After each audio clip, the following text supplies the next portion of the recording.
Hi everyone, Coldam here again with another VOX Immortalis commentary guide. This video is for the all-you-can-eat achievement, the achievement for Sindragosa in Icecrown Citadel. And this achievement basically requires that your raid defeat Sindragosa without anyone in the raid ever gaining more than 5 stacks of the Mystic Buffet, which is the debuff she casts on everyone in the raid every 6 seconds during the final phase of the fight, once she reaches 35%. So to that end, unfortunately, getting to that point while you're practicing this achievement is really boring and very trivial since you'll do it on normal. And as we're commentating, I'll just try to explain kind of our basic strategies for the fight and what our plan is so you can see what we're going to do once we get to the achievement portion. But for the first 65%, it's just standard. As you can see, we position in the north side of the room in the back. And then for flight phases, the first person to be named as a beacon moves to the left always, and the second person always moves to the right. And then they're split off, and then groups know that they need to move to one side or the other based on their group of the raid, and then just hide and slowly DPS the block. Get it low health, and then finish it off once the 4th bomb hits. Probably pretty standard stuff. One thing about the blocks and the flying phase is we found when we were practicing this fight, originally learning it, was that many strategies involve having all block people stand really close together to form a sort of wall, especially in 25-man. But we found that on occasion, doing that would cause the block players to actually hit each other with the explosion damage, which I think is 12 or 13,000 damage, a pretty hefty amount. And sometimes that was enough to kill people if they were low health or just low health classes.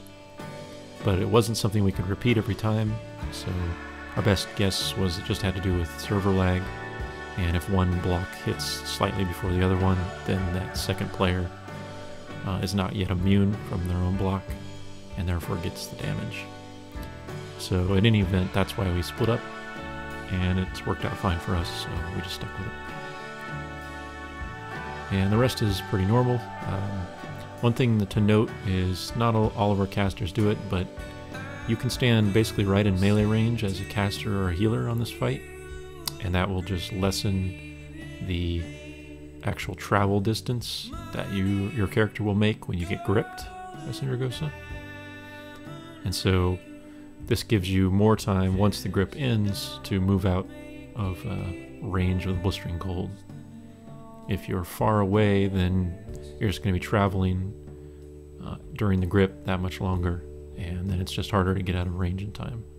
So unless your raid requires it for any reason, you should try to stand in melee range, and that'll be easier to dodge blistering cold.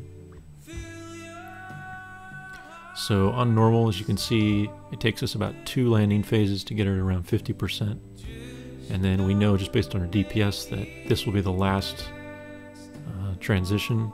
We won't get another flying phase before she reaches 35. So we basically prepare for the final burn phase before she transitions. We do that by using 2 marked positions. You'll see I'm throwing smokes here. And these are range calculated positions that basically will designate where our frost beacon targets will run to during the final phase.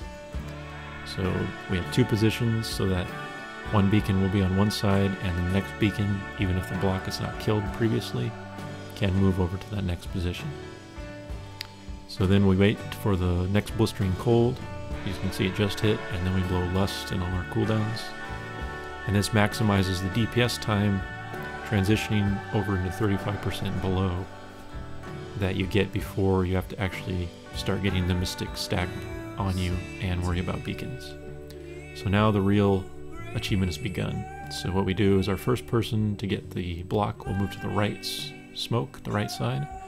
And there was a little mistake there. Our druid got too close, but we were able to recover.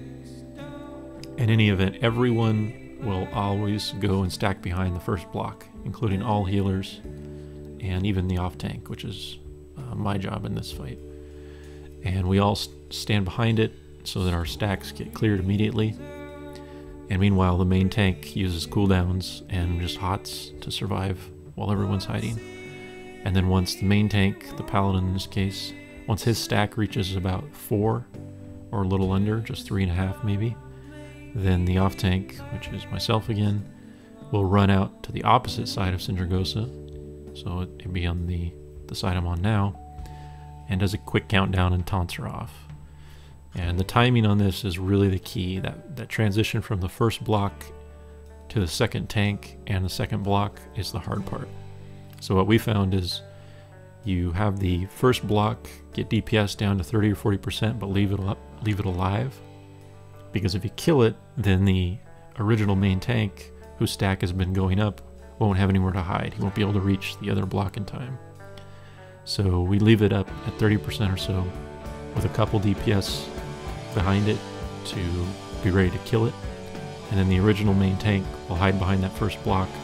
Once his stack is confirmed to be dropped, he calls out, we kill that block, and then he runs back and taunts. And from that point on, we're kind of in a transitional period where one person is going to one side with their block, and as they're going to that side, that tank is being taunted off. So as you can see, there's a beacon on my right here, and it's about to turn into a block. And a few seconds after that happens, the previous tank, there he taunts now.